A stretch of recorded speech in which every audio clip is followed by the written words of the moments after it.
Shabbat Shalom to all our family and friends.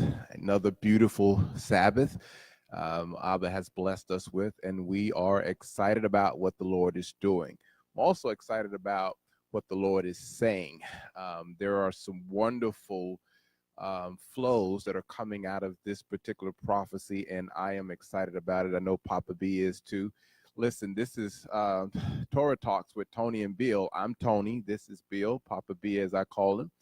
And we've been talking to you a while now about this time of mass circumcision. We're calling it global ecclesiastical circumcision. We've been talking about it for a while. We're probably going to be talking about it for a while. We also talked to you about there is a time that we're going to talk about the bride and her preparation and how circumcision is a part of that, and we want to talk about that in front of the hoopah, as a matter of fact. And I know you cannot see it, but I'm looking over to it to my right. Again, we invite you to come out to Biblical Lifestyle Center and be a part of this beauty.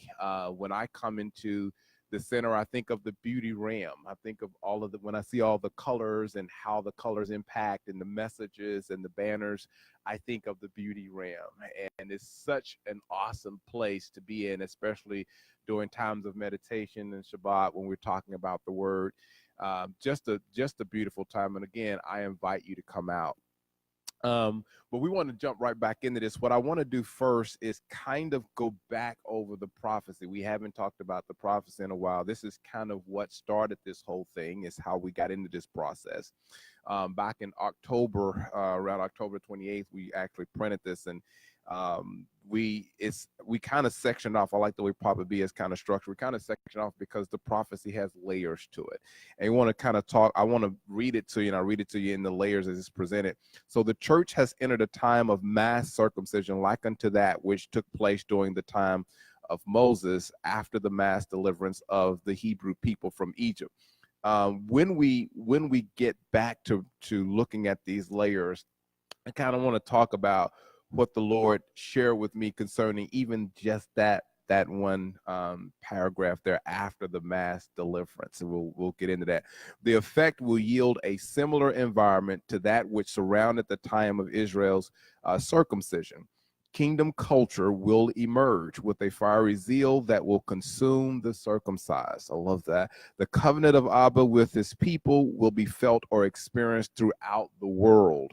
The people of God will arise from the circumcision type movement with a passion for Yeshua that will energize a movement similar to the Jesus movement under sanctification.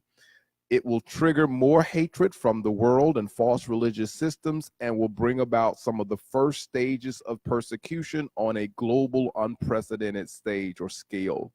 The body of Yeshua will thrive and unite to preach the gospel of the kingdom to the nations of the world. Will unite to preach the gospel of the kingdom to the nation of the world. We have so much to talk to you all about just within these prophetic words. But we're trying to take our times because we really want you to have a roadmap. We want you to be able to also see where you are in this process and be able to identify. I think that's the reason for some of the verbiage that we're using, so that you can identify what you're experiencing right now and what Abba is doing. When we left the last time, Papa B introduced these areas of circumcision. We had gotten to the mind, the circumcision of the mind. And we talked about vain imaginations, fear, opinions, ideas, prejudices, biases, philosophies, ideologies, fruit of the tree of good and evil. That's where we left off, and I'm going to have Papa B kind of go back there and pull us back in before we go to the reproductive organ. I think you're going to enjoy that, and maybe the Lord will speak to you and you'll understand more about what he's doing in your personal life. Probably before you start, I've had some conversations, some phone calls, some interaction with people, and as they start talking, I'm like, you're under circumcision. The Lord is actually preparing you to bring forth the glory and beauty of the identity that he has in you. He wants you to embrace the identity that he's called you to, that he's created you for, the work and things that he's called you to do. And so it's so easy now to conversate with people when they're releasing and talking about where they are and what's going on in their lives. It seems like it's so apparent that we're going through this. Maybe we've always gone through this to some degree. And now it's just that with the verbiage, we're able to actually identify what's going on and embrace it, hopefully, and let the Lord take us to that place of beauty and glory. The idea of circumcision, and I hope you're hearing this because I feel like I'm dying here with my mic, but we're going to try yours. Yeah. The idea of circumcision is not, we try to say this again, for literal purposes. For the literal people out there, we've got a lot of different people, different backgrounds, different mindsets and approaches to life. And the kind of circumcision we're talking about is not necessarily a physical circumcision. What we're talking about is something like happened, and if you see the context of the word that came forth back in October, the real context is a Sinai-like experience and the burning away of the flesh of the people of Israel that took place when they came into the presence of the creator of the universe. In the presence of the creator of the universe, our context changes. And so you said, well, like I say, we sometimes can say we go through this all the time. We're always in the context of him cutting away our excess flesh. But when it's in the context of a religious structure or organization or a form that we're used to, or when it's in the context of our society, it is of limited impact. Now imagine that we have this circumcising act, this circumcising flesh cutting away in the very presence of the creator of the universe. And we do it not just individually in our prayer room, but as a group all over the world, in every context, in every situation, every culture, and we all are undergoing this at the hand of the Holy One himself simultaneously in this same stage. That context is significantly different than what we may be used to. And from the standpoint of, yes, every year we try to go through and we try to cleanse a little bit and we try to change our perspective a little bit and get a little more like God and a little less like our society around us. That's all good. But here's the reality, I think, that birthed this prophecy, and the reason it had to be delivered now is because we are in the midst of a cultural fail. It pains me to say that. I'm not talking about American culture or Western culture. I am talking about people of God culture. We are in the midst of an essential fail of our purpose upon the earth. Until we realize that, we won't get out of the form. You know, the basic word in sociology is that whenever people get back into a routine, they revert to the norm. In spiritual life, it's a little different than that. We don't revert to the norm, we revert to the form. And when we revert to the form, we become structure-oriented, organizationally oriented. The mindset begins to be, how do we get our will done amongst other people upon the earth? And God says we need a total renewing of the mind, which is our segue into the next area of operation of this movement that the Creator is doing in our hearts, is to get our minds away from the idea that we're just going to do this system a little bit better or a little bit more to our liking. We're going to make the music a little more to our liking. We're going to make the teaching a little bit more to our liking. We're going to make the building a little bit more to our liking. We're going to make the way in which we publicize our ministry more to our liking. And the Holy One says, enough of that. That's enough. We are ready to begin to do what we were put on earth to do, be who we were created to be. But that is going to require us to get out of the context of our religious mindsets and our ideas and our ideologies and into His presence. Now, I say that with some passion and with some enthusiasm because I have found out that every time I spend time, significant time, outside of His presence, I begin to wilt inside. And I know that you do too. And that process of wilting inside and getting pseudo-intellectual and getting all angry about stuff and getting all upset about things and getting all frustrated about the way the world's going and the way the politics are being expressed and the way this is happening, and the way the preachers are preaching and the way the singers are singing, and the way when we get so upset about stuff like this, and God says, that's really not why you're here. It's my son, my daughter, my child. I've got something so much more beautiful for you. Something so much more impactful for your creation. I've got each of you designed your strategic forces, your special forces on assignment in this earth to do tasks and assignments of the kingdom. And each of you has been given a sphere of influence within which to operate. And to some degree, your sleeper cells, because I'm about to activate you.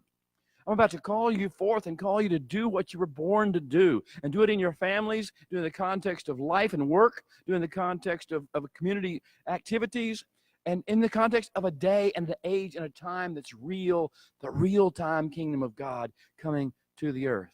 So renewing of the mind. We are in this process of renewing the mind, rethinking, recalculating. You know, the GPS signal always tells you if you go past the turn you're supposed to make, recalculating. Well, this is a significant time in the kingdom of heaven for the human beings who are part of it, or are called to be part of it, to recalculate. Everything has to be under the microscope again. Everything taken back under the lens of the Holy Spirit's gaze. The Psalm 139. Is this what you wrote in your book about me? Or is this some religious form or some ideological principle that I have decided to take into myself? Some moral code that I've attempted to join myself to, a creed that I've decided to pronounce. And he says, no, you were not created for those things. You were created to be a living organism, an organism that is actually in contact with the heavens and is releasing what is spoken in the heavens over people. Now, that renewing of the mind that we're talking about is a significant renewing. It will change everything about the way you approach life. So we talk about the circumcision of the mind, this area of operation of this mass ecclesiastical circumcision that's happening in his presence. Whenever we talk about that, we have to understand that he really wants to rework our brains, the way we think and what we think about, how we choose to focus. And I'm going to focus just on the last thing right now, because we've been through some of the other things. The battleground is the mind. If he wins, if we can connect with him and we win this battleground of the renewing of the mind, the rest of these will fall into place, because everything else is controlled by this thing up here. So if we can just get this one in a right. So how do we reprogram? How do we renew? How do we refresh the mind? Well, first of all, it's what we're in the presence of. We're going to osmote. We're going to take into ourselves the culture that we align ourselves most closely with. If it's a news culture, we're going to be talking about the news. If it's a religious culture, we're going to be talking about the doctrines and theologies and the practices and the ministries of that, and then the titles and the labels and all that stuff. If it is a social culture, we're going to be talking about the latest social activity going on. But if it's the presence of the living God, if it is the courts of heaven where the angels and the 24 elders and the 4 living creatures are speaking and singing and throwing down their crowns and calling forth humanity to mirror on earth what's happening in the heavens, if that's the culture we're in and society associating with, can you imagine what thoughts our brains could think? And what plans we could make in the kingdom of heaven, and what we could see in other people as opposed to what we see now? What opportunities, possibilities, and potential we could see that we are blind to because we have these cultural blinders on, and this concept that all that we think about is the latest thing that our culture pounded into our brain. Oh, let's get into the kingdom culture. Let's get into the kingdom courts. Let's get into the mindset and the ways and the beauty and the majesty realm of our Creator, our King, our God, and let him renew our mind, just because we look at him and we are changed. We are transformed by seeing his beauty and his majesty, and even the workings and the moving of his hand and the movement. We talked this week in Torah, in the parsha that we're talking about the Yad Hazakah, the mighty hand, the mighty hand of God, the outstretched arm, the mighty hand, the shining countenance of his face. Even the finger, the Etzba Elohim, the finger of God that we talk about. He's manifesting himself. He's showing himself in real ways that we can touch and say, oh my goodness, this is bigger than our cultural mindset always has ever been. So one last aspect of this mind issue that I want to talk about, and that is merely the issue of how do we do this? Well, what do you spend your time meditating on? I didn't ask you what you spend your time thinking about, what thoughts you allow sneak in your head. I mean, what do you actually uh, um, uh, proactively? There we go. Got a word. Proactively. What do you proactively with energy go into? And that is the key factor. If we're watching TV all the time or we're watching the internet, our screen time is excessive. We're too much screen time. We say it to our kids all the time, but we say it from our screens. And so if our screen time is we're going to talk like Facebook. We're going to talk like Twitter if we spend our time there. So what are we meditating on? Where are we spending our quality intellectual time doing? Well, let me just tell you this. I know this may sound strange to you because if we're in a religious mindset, the Torah is the antidote for the disasters we see in the world today. Meditating on the Torah. This is what, Psalm 1. He's like a tree planted by the rivers of living water. He meditates in your Torah night and day. You say, well, but it's just old stories. He said, oh, let God tell you stories. When God tells you stories, oh, my heavens, what it changes in you. It's like when someone you really love is telling you the story of their heart and the story of their life, the love letter of their feelings about what they want to see happen and how they see you in your relationship. When that story is being told and it's being developed and shown in different characters in different ways and different times and different seasons of life, you begin to know why you're here and who you are to him and who you're supposed to be to the world, and reconnect with your mission and your plan and your destiny. Okay, I'll leave it right there. So when, as Papa B was talking, I was thinking back on one of our parshas. It was the last parsha of Bereshit, and we were talking about Vayechai, I think, and we were saying it's not just, although we get the words he lived, it's more than just he lived. And when I was taking notes from one of our instructors, and when he began to talk about he lived, he says it means to have life, to restore life, prosperous life. And I thought about Abba's heart for us. He says, I want you to have life. I want you to live life, and I want you to live it more abundantly. I want you to live the life that I've created for you to live, the life that I've breathed and given to you to live the way that I've created it. Sometimes we allow flesh, right, to distort that and to diminish the value of that, and so we're not really living, right? And I know we say we are because we feel like if we have money and material things, we're living, right? Got good jobs, all that. But we're not really living if we're not living the life that he's created for us to live. We don't even know what life is until we come into the fullness. And that's one of the beautiful things I get out of Torah studies, is that I get reintroduced to life and the way he wanted me to live this life. I start when I'm not able to forgive, and we, in that particular portion, we talked about forgiveness and restoration, Joseph. So I'm not able to forgive, right? Which is, so we understand why we have to put off some things and then put on some things, right? Because that's the way you truly return to living, right? To me, I think a lot of times I was more of a zombie than just, a live person living life the way Abba wanted me to live. And one of the reasons is because there was so much flesh around my reproductive capacities. I was so sensitive until I was desensitized, right? And so I'm wanting to, deep within me, I'm wanting to love people. I'm wanting to re-embrace people that I've disconnected myself from. But flesh wouldn't let me do it, right? That the minute I would start reaching out to people or preparing myself to go back into those relationships, or at least go back to a place to where I could walk in forgiveness, something would be said to trigger, right? And then I'm back running to the cave and I'm separating myself and I don't want anything to do with it. My mind at that time, I was not meditating. I was not meditating on the Torah. I was not allowing Torah to purify my heart and purify my thoughts.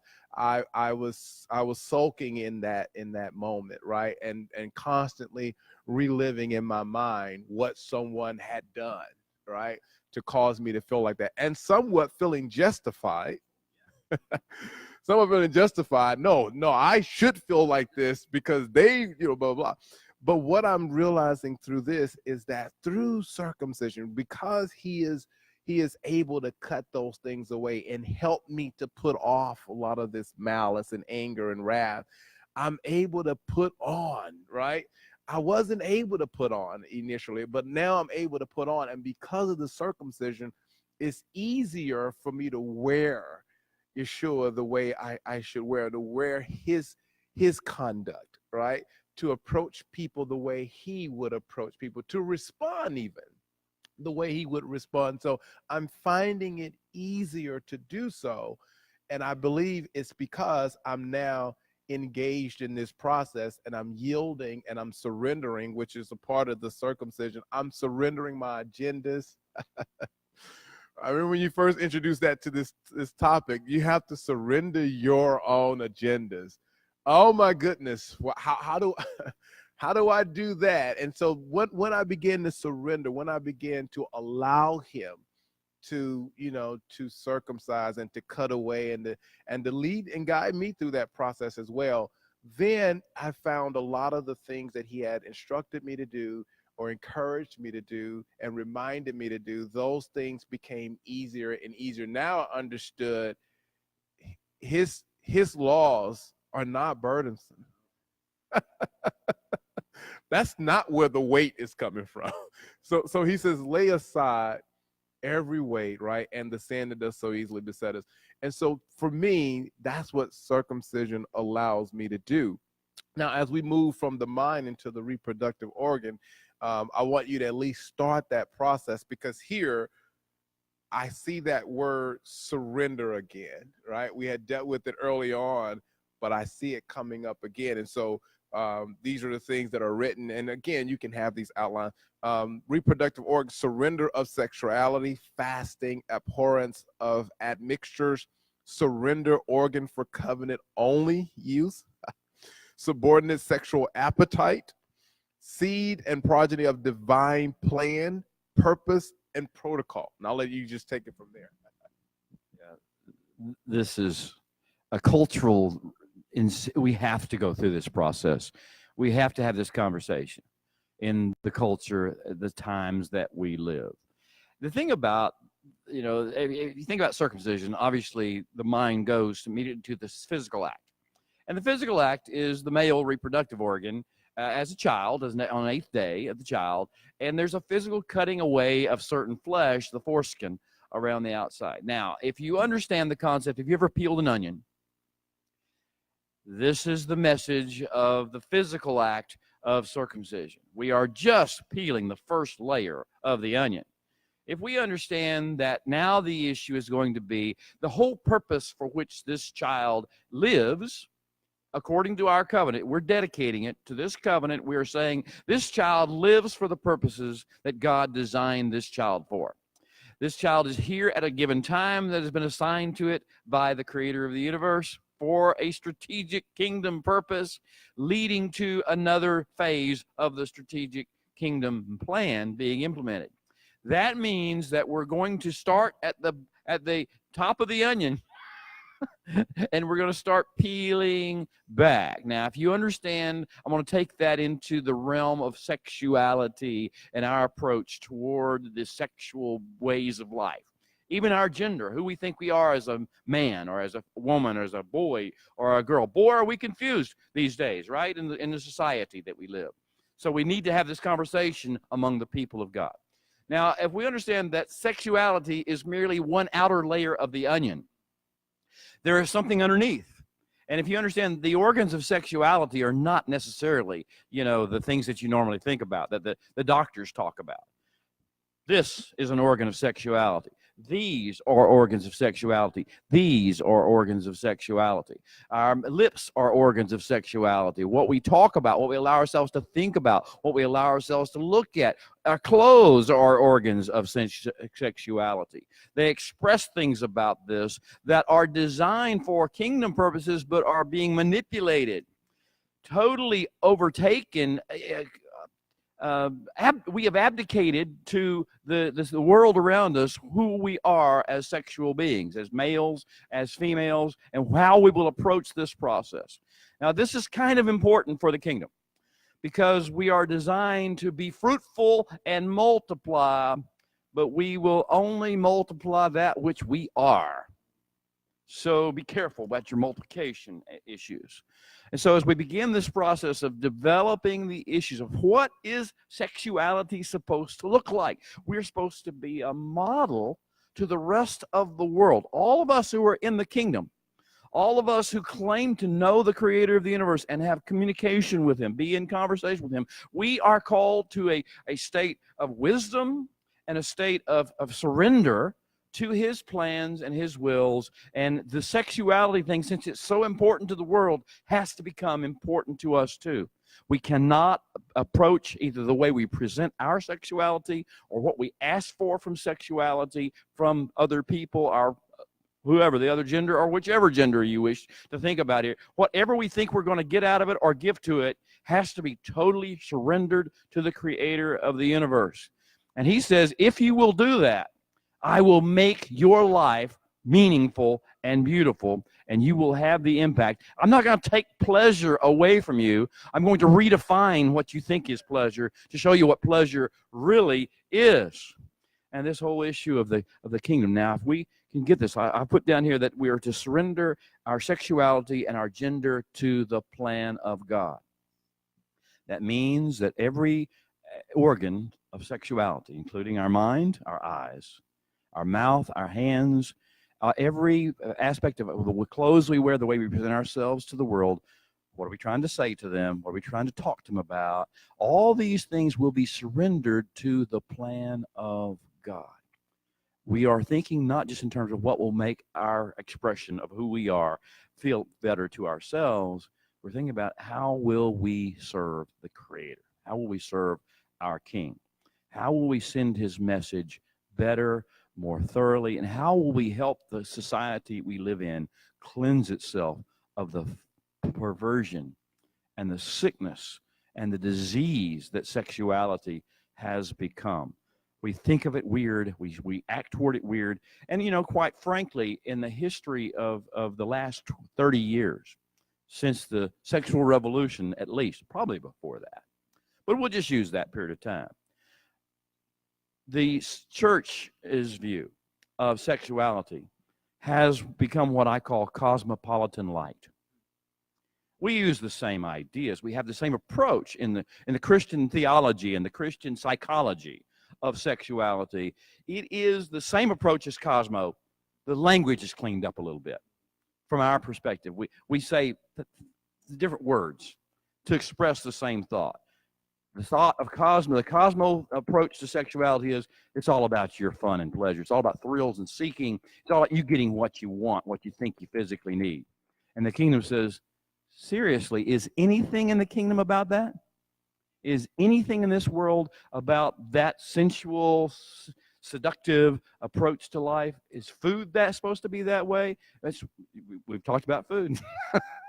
What are those things that are so seductive to you that have caused you to leave the mindset of what the Creator designed this whole process for?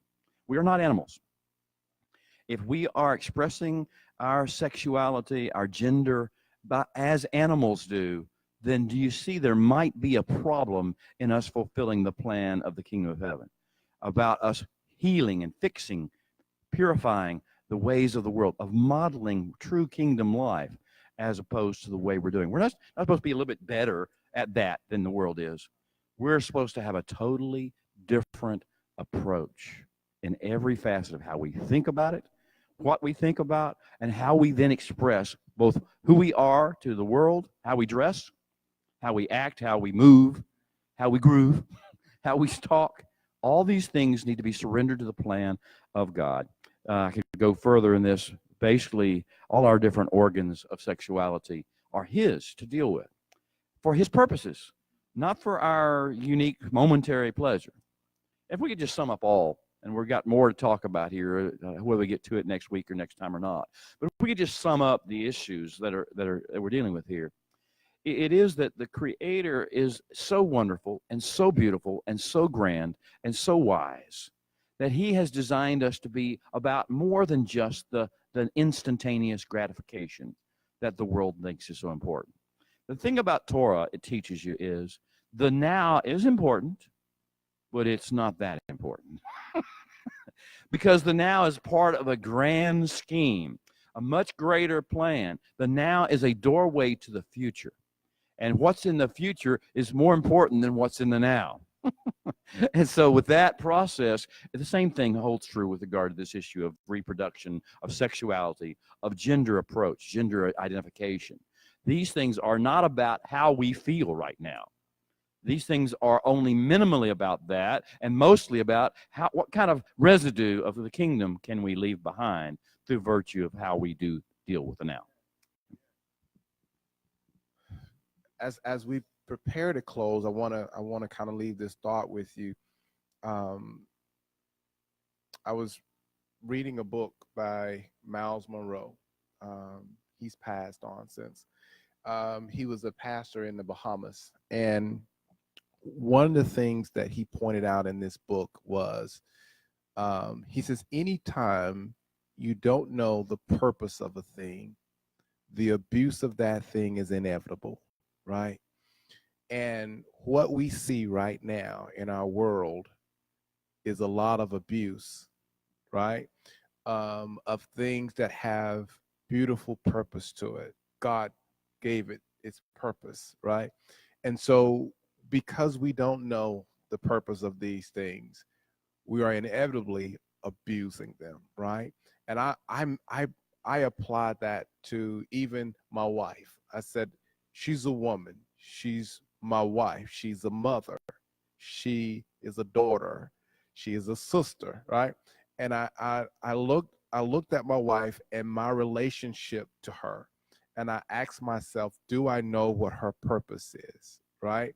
Because even if I don't intend to do it, if I don't know her purpose, I will inevitably abuse her, right? Doesn't mean that I slap her around or anything like that, or verbal abuse.